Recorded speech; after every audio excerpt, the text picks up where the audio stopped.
everyone, it's Melinda, and today we're going to be looking at my Apophyllite specimens.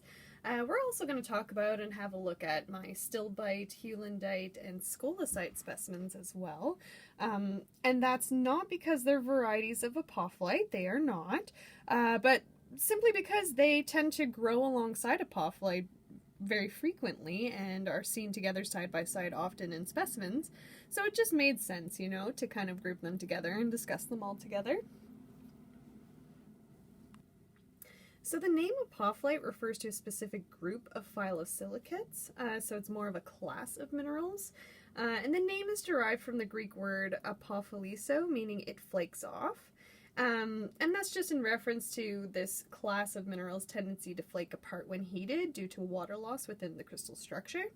And I think they don't necessarily flake off like something like mica, but if you do look inside of their structure, from a distance they appear almost like quartz, like solid, and they certainly are solid, well-formed, clear crystals.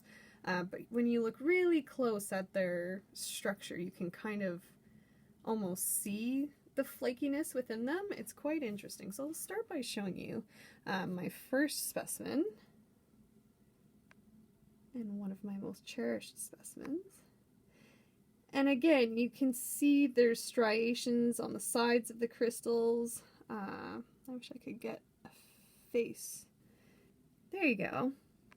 So you can see on the crystal face, the structure is not completely smooth like a quartz point. There are almost like a little pyramid design along there. And so to me, it flakes off, apophyliso, you know, I don't know, it just seems to make sense. I think it's well named. Isn't this stunning? And the pink is Stilbite.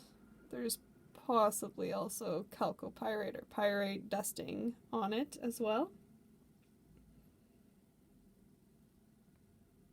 You can see. So apophyllite minerals are typically found as secondary minerals in basalt and other volcanic rocks. And they can be really beautiful, as you can see, very beautiful minerals forming lustrous, just like these, highly transparent, you know, well-formed large crystals. I'll just do a once-over on this guy. I may pick it up again later when I'm illustrating Stilbite. But here we go. This piece is lovely. A favorite for sure.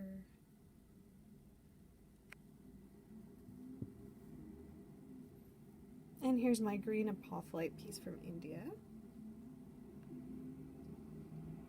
So apophyllite can be found worldwide, most often in volcanic zeolite environments. However, the Indian tap rock quarries have produced just enormous amounts of this mineral, and very beautiful specimens as well, and this has made it a lot more affordable and easier to find as well for mineral collectors like us.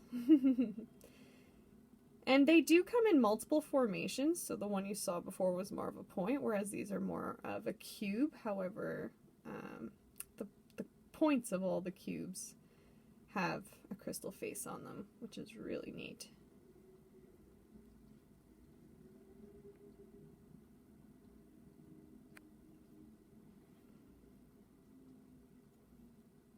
Yeah, so like I said, they do come in all different shapes, sizes, and colors, but the most common colors are clear and green, so I'm quite thrilled to have one of each. Isn't that lovely?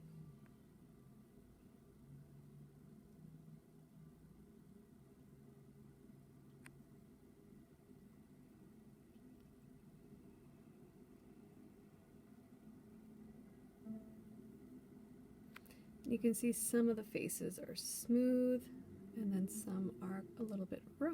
It's quite interesting.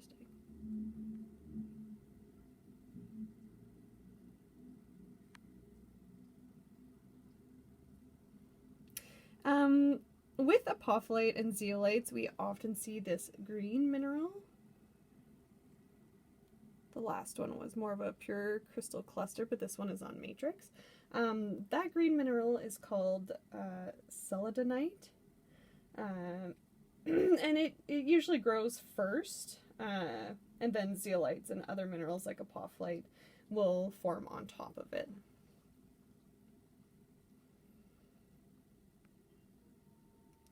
The pink, I'm not sure of. Could be chalcedony. My research tells me there's also occurrences of apophyllite growing on micro Stilbite or micro Heulandite. So I'm not really sure, to be honest. It's just a beautiful light green.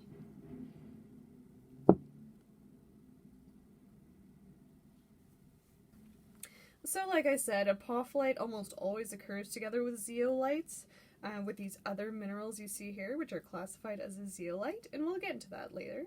But that's especially the case in taprock environments, like I said, such as in India.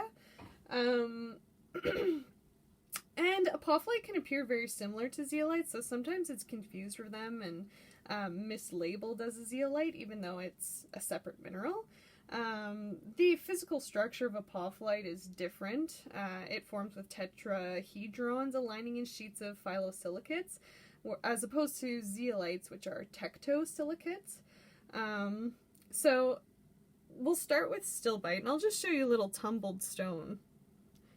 It's becoming more readily available these days in metaphysical shops and mineral shops. I love that pearly shine. And this would just be larger forms of what's on here, cut and tumbled.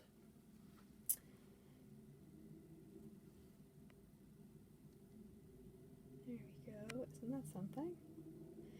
And you can see the structure and the shine too, which I just love.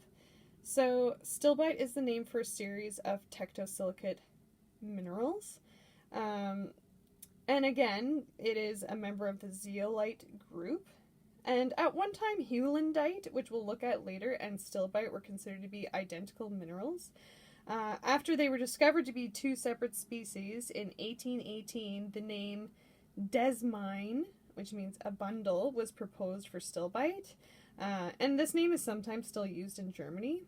However, the English name Stilbite is from the Greek stilbein, to shine, and that's because of that beautiful pearly luster, again, that you see in this stone. Absolutely gorgeous. And the crystals are typically thin, tabular. I think I'll just give you a little look-see of this stone and put it away to show you the structure, because this has been tumbled, so it's not the original structure, but these are. So I'll just pull this one back up again. You can see the thin tabular like sheets that make them up.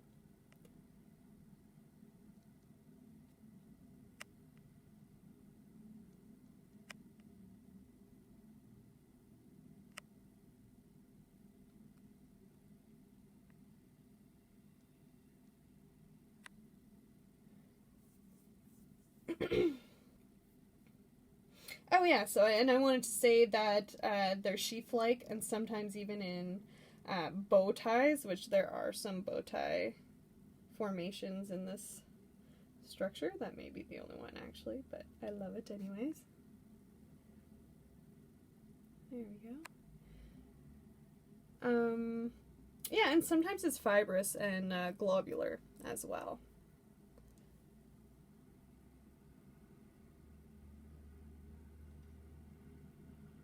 You can see that they're shiny on this specimen as well. They have that sheen, pearly sheen.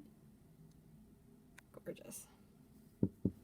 Okay, so Heulandite. This one is from Harbourville, Nova Scotia, right here in Canada. There we go. And just by looking at it, you can kind of understand why it was, grouped in with Stilbite. They do kind of have a similar color, similar look to them. And they're both tectosilicate minerals, like I said. They're both in the zeolite group.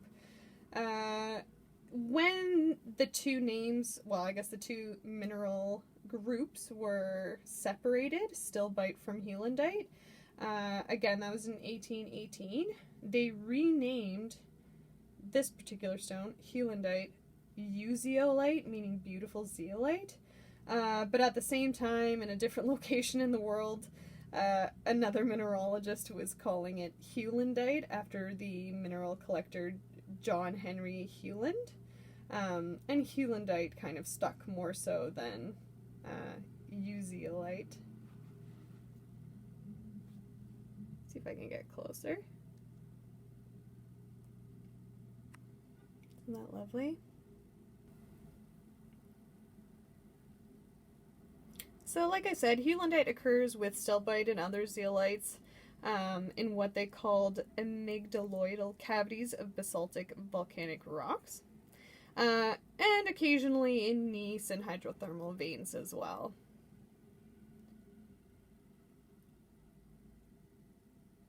They're really tough to tell apart.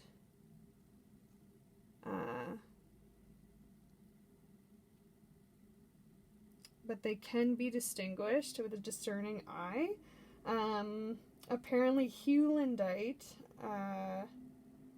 has an acute positive bisectrix of the optic axes that emerges perpendicular to the cleavage. I have to tell you guys, that is some pretty technical stuff going on there, and my brain cannot wrap around that. I can see the difference, I suppose, when I really study them. But that was the written difference that I found online, and I don't know, too technical for me. Alright. Oh, I think I wanted to mention too that specifically this piece of Heulandite comes from the cliffs of basalt along the Bay of Fundy, and apparently you have to wait for the tide to be able to even look for these, so that's kind of exciting. There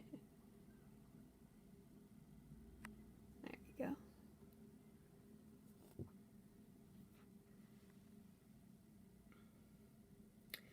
So let's talk about the word zeolite. It's been used a bit. So here is a zeolite that I purchased, and again it has that green mineral, that seledonite, and some sort of micro mineral as well.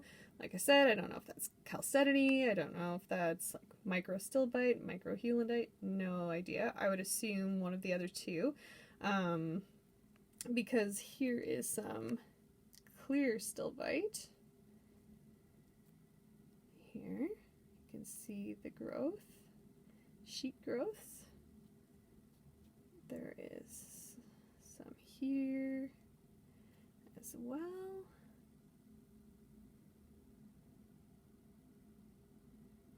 So I'm guessing it's more the matrix that makes this a zeolite. The people who had this in stock purchased a retired museum collection, and none of the specimens unfortunately came with any kind of identifiers, which is really unfortunate because the purchasers aren't really familiar with minerals, to be honest. They sold this as a zeolite, I'll accept. But I'm assuming the large crystal on top is apophyllite, due to its structure, the shape of it, the rougher sides, similar to some of my other specimens, and the fact that it's, you know, a clear crystal grown in a zeolite matrix. Just makes sense. But if you're thinking in your head, oh, poor girl, I know what that is, she's, you know, not on the right page, definitely let me know. I researched as much as I could, and I figured apophyllite, but I'm certainly not an expert with this particular mineral.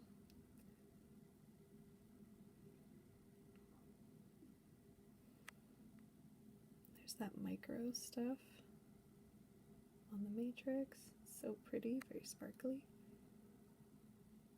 And then the large, what I'm assuming is an Apophyllite crystal.